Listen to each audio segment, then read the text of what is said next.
মাতাজি, আপনাকে বলছি, এই যে এটা হচ্ছে আমাদের যে একাদশীটা যে আসছে, এটা একাদশীটির নাম কি আর মাহাত্ম্যটা আমাদেরকে একটু শ্রবণ করে একটু বলুন।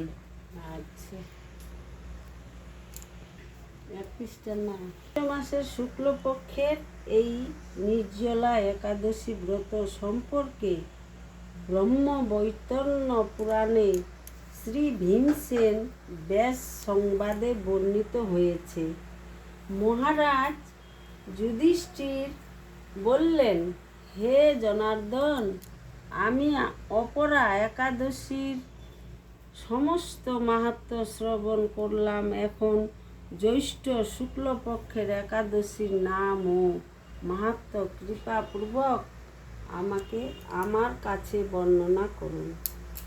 শ্রীকৃষ্ণ বললেন, এই একাদশীর কথা মহর্ষি ব্যাসদেব বর্ণনা করবেন, কেননা তিনি সর্বশাস্ত্রের অর্থ ও তত্ত্ব পূর্ণরূপে জানেন।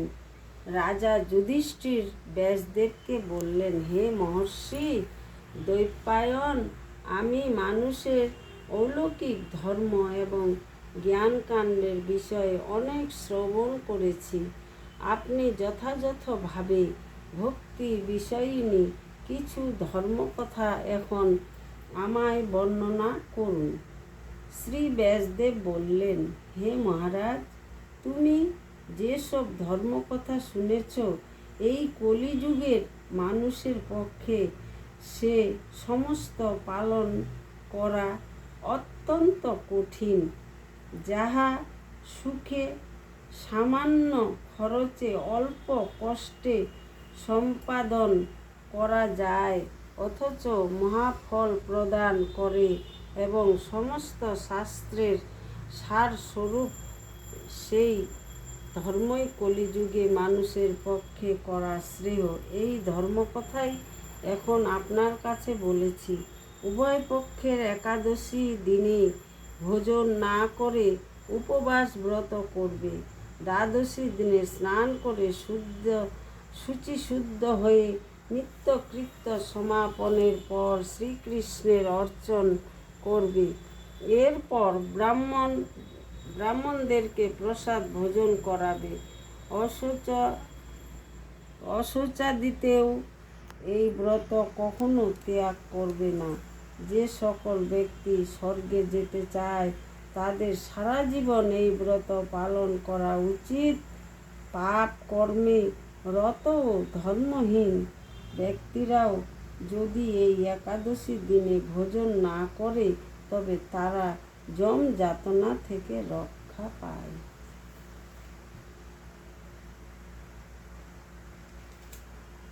শ্রী ব্যাসদেবের এসব কথা শুনে গদাধর ভীমসেন অশ্বত্থ পাতার মতো কাঁপতে কাঁপতে বলতে লাগলেন, হে হে মহাবুদ্ধির পিতামহ, মাতা কুন্তী, দ্রৌপদী, ভ্রাতা যুধিষ্ঠির, অর্জুন, নকুল ও সহদেব, এরা কেউই একাদশীর দিনে ভোজন করে না। আমাকেও অন্ন গ্রহণ করতে নিষেধ করে, কিন্তু দুঃসহ ক্ষুধা যন্ত্রণার জন্য আমি উপবাস করতে পারি না। ভীমসেনের এরকম কথায় ব্যাসদেব বলতে লাগলেন, যদি স্বর্গাদি দিব্যধাম লাভে তোমার একান্ত ইচ্ছা থাকে, তবে উভয় পক্ষের একাদশীতে ভোজন করবে না। তদুত্তরে ভীমসেন বললেন, আমার নিবেদন এই যে, উপবাস তো দূরের কথা, দিনে একবার ভোজন করে থাকাও আমার পক্ষে অসম্ভব। কেননা কারণ ওর গায়ে 10,000 হাতির বল আছে। সেই জন্য ও খিদায় থাকতে পারে না, ওর ভিতরে একটা আগুন জ্বলে। কারণ আমার উদরে বৃক্ষ নামে অগ্নি রয়েছে।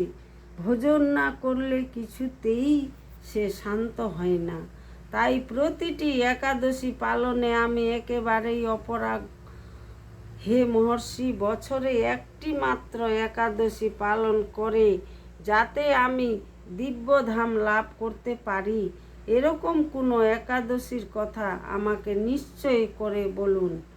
তখন ব্যাসদেব বললেন, জ্যৈষ্ঠ মাসের শুক্লপক্ষের একাদশী তিথিতে জল পান পর্যন্ত না করে সম্পূর্ণ উপবাস থাকবে, তবে আচমনে দোষ হবে না। ওই দিন অন্নাদি গ্রহণ করলে ব্রত ভঙ্গ হয়। একাদশীর দিন সূর্য উদয় থেকে দ্বাদশীর দিন সূর্যাস্ত পর্যন্ত জল পান বর্জন করলে অনায়াসে 12টি একাদশীর ফল লাভ হয়। বছরের অন্যান্য একাদশী পালনে অজান্তে যদি কখনো ব্রত ভঙ্গ হয়ে যায়, তাহলে এই একটি মাত্র একাদশী পালনে সেই সব দোষ দূর হয়। দ্বাদশী দিনে ব্রহ্ম মুহূর্তে স্নানাদি কার্য সমাপ্ত করে শ্রীহরির পূজা করবে। সদাচারী ব্রাহ্মণদের বস্ত্রাদি দান সহ ভোজন করিয়ে আত্মীয় স্বজন সঙ্গে নিয়ে ভোজন করবে। এরপর এরূপ একাদশী ব্রত পালনে যে প্রকার পুণ্য সঞ্চিত হয়, এখন তা শ্রবণ করো। সারা বছরের সমস্ত একাদশীর ফলই এই একটি মাত্র ব্রত উপবাসে লাভ করা যায়।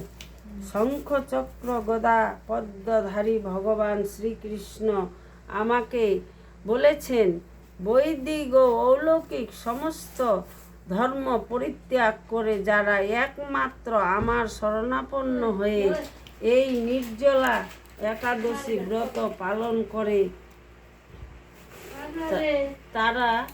তারা সর্বপাপ মুক্ত হয়। বিশেষত কলিযুগে ধন সম্পদ দানে মাধ্যমে সদ্গতি বা স্নাত সংস্কারের মাধ্যমেও যথার্থ কল্যাণ লাভ হয় না। কলিযুগে দ্রব্য শুদ্ধি নেই। কলিতে শাস্ত্রজ্ঞ সংস্কার বিশুদ্ধ হয় না। তাই বৈদিক ধর্ম কখনো সুসম্পন্ন হতে পারে না। হে ভীমসেন, তোমাকে বহু কথা বলার আর প্রয়োজন কি? তুমি উভয় পক্ষের একাদশীতে ভোজন করবে না। যদি তাতে অসমর্থ হও, তবে জ্যৈষ্ঠ মাসের শুক্লপক্ষের একাদশীতে অবশ্যই নির্জলা উপবাস করবে। এই একাদশী ব্রত ধন ধান্য ও পুণ্যদায়িনী। যমদূতগণ এই ব্রত পালনকারীকে মৃত্যুর পরও স্পর্শ করতে পারে না।